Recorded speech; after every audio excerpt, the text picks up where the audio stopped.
Welcome back. Thanks very much for staying with us. You are watching WION World is One with me, Raisha Saigal, and this is Speed News, where we get you the latest from all across the globe in a matter of just 30 odd minutes. Let's get you started.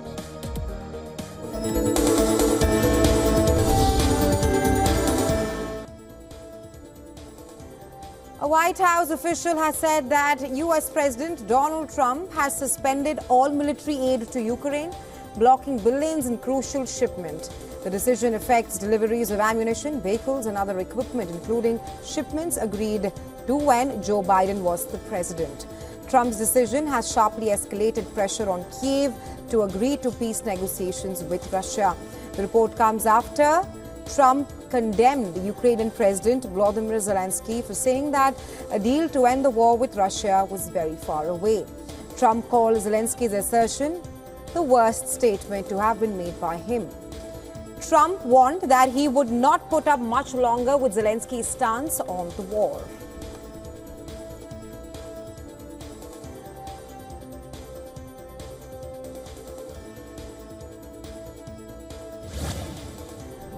Of course, the door is open so long as Zelensky is willing to seriously talk peace. U.S. Vice President J.D. Vance says he is confident that Ukrainian President Volodymyr Zelensky will eventually take part in talks to end the war between Russia and Ukraine after a tense meeting in the Oval Office with U.S. President Donald Trump last week. In a media interview, Vance said that giving Washington an economic interest in the future of Ukraine will serve as a security guarantee for the country.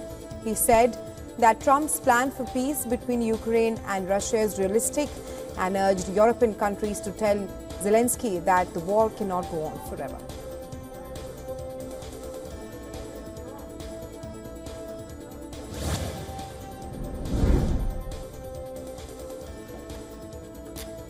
The U.S. Senate has confirmed former World Wrestling Entertainment CEO Linda McMahon as the nation's education chief, a role that places her atop a department that President Donald Trump has vilified and vowed to dismantle. She had previously served in Trump's first-term government as the head of the Small Business Administration.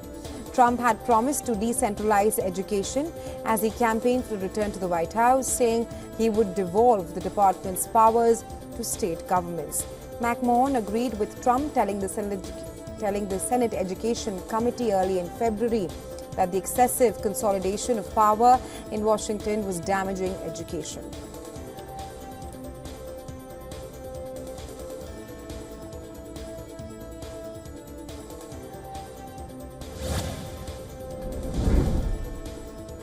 SpaceX called off its 8th Starship test flight from Texas over an unspecified issue on the rocket system's core ship.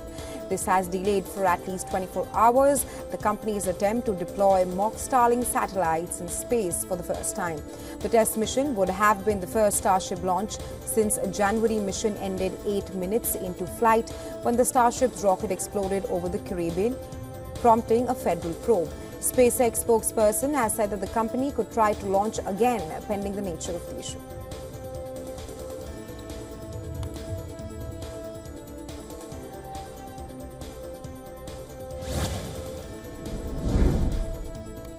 Pope Francis experienced 2 episodes of acute respiratory failure and has been put on a ventilator.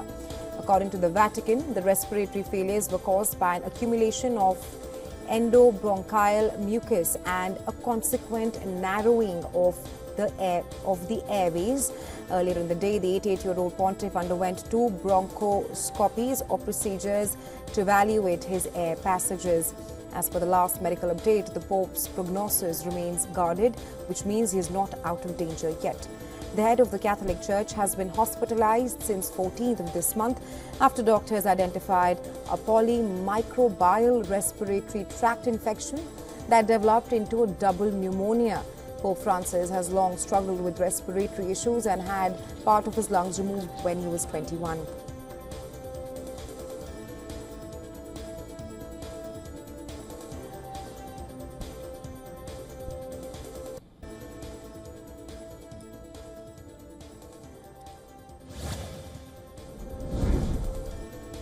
A Russian drone attack damaged energy infrastructure in Ukraine's Black Sea port of Odesa, triggering power cuts in the city and knocking out heating systems. A video from the State Emergency Service of Ukraine showed fires burning, cars damaged and debris littering the ground. Regional Governor Ole Kipper wrote on Telegram that the strike damaged energy infrastructure and that there were power cuts in parts of the city. Odesa mayor said that the attack had knocked out 3 boiler plants, prompting officials to scramble to find other power sources to restore heating to the city.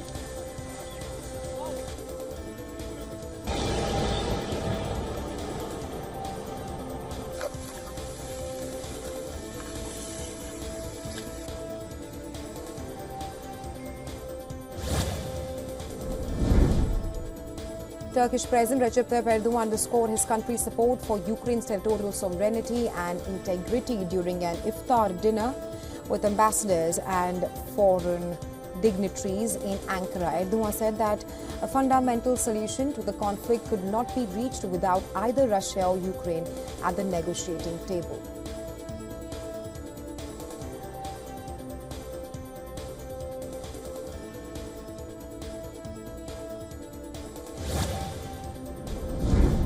Denmark has assumed the presidency of the UN Security Council for the month of March, taking over from China. Denmark's UN envoy Christina Marquez Lassen said that she was aware of the challenges ahead and pledged to lead a constructive, creative and consistent presidency. This is the first time in 20 years that Denmark has held the presidency of the Council. It was a part of a summit in London of European leaders that took place after White House showdown between Trump and Zelensky.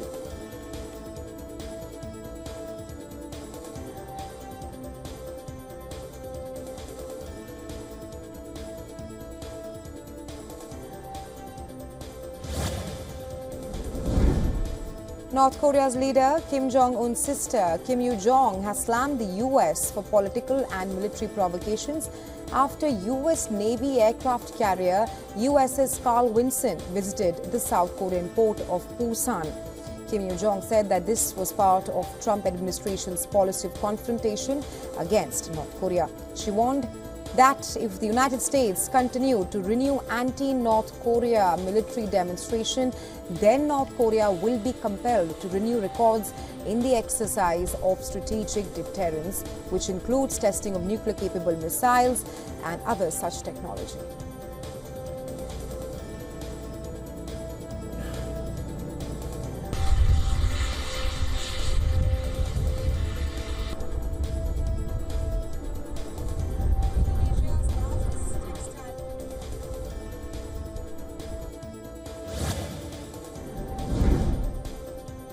Iran's Vice President for Strategic Affairs, Mohammad Javad Zarif, has stepped down from his post.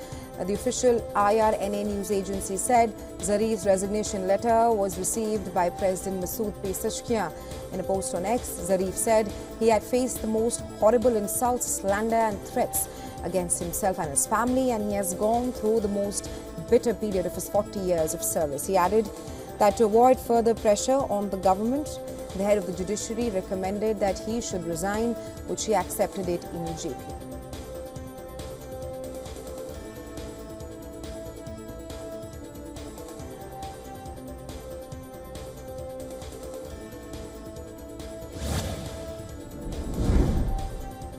The Greek seaside town of Galaxidi was covered in a colourful mess on Monday.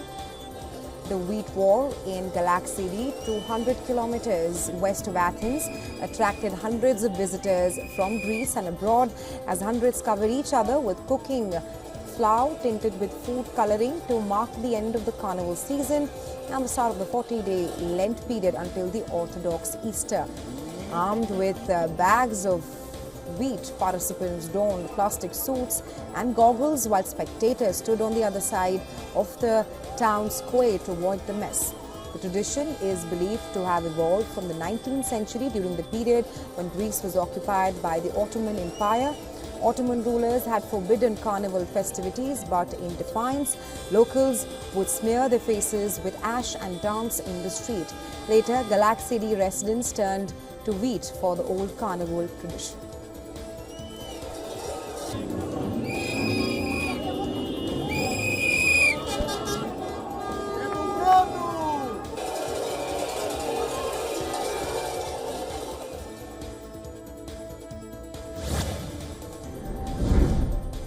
More than 2,000 firefighters are battling Japan's biggest forest fire in 3 decades, which has caused officials to issue an evacuation advisory for some 4,600 residents.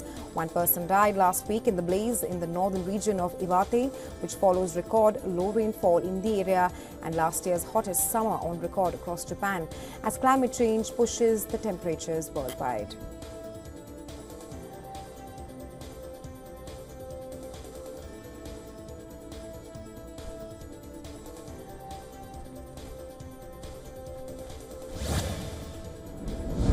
Aerial video from South Carolina's National Guard has shown the moment a water drop fell over a wildfire-affected area of the U.S. state. According to local media reports, more than 4,000 acres statewide have been burnt in almost 200 fires, prompting Governor Henry McMaster to declare a state of emergency. Yesterday afternoon, local officials reported that many of the fires had been brought under control, with 5 active fires reported.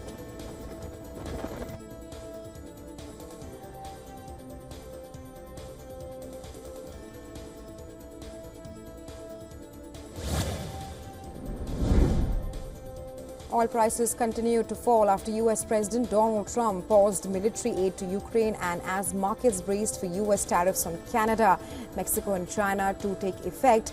The pause to all U.S. military aid to Ukraine confirmed by White House official on Monday. And that followed Trump's Oval Office clash with Ukrainian President Volodymyr Zelensky last week. The market has viewed the growing distance between the White House and Ukraine as a sign of a potential easing of the war that could lead to sanctions relief for Russia and more oil supply returning to the market. However, Goldman Sachs experts have said that Russian oil flows are constrained more by Russia's OPEC plus production than sanctions, and that an easing might not increase the flows.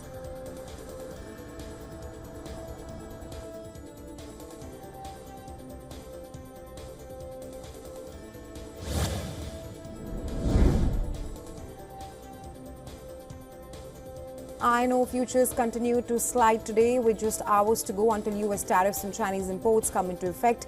The most traded May iron ore contract on China's Dalian Commodity Exchange traded 1.39% lower at $106.93 a metric ton.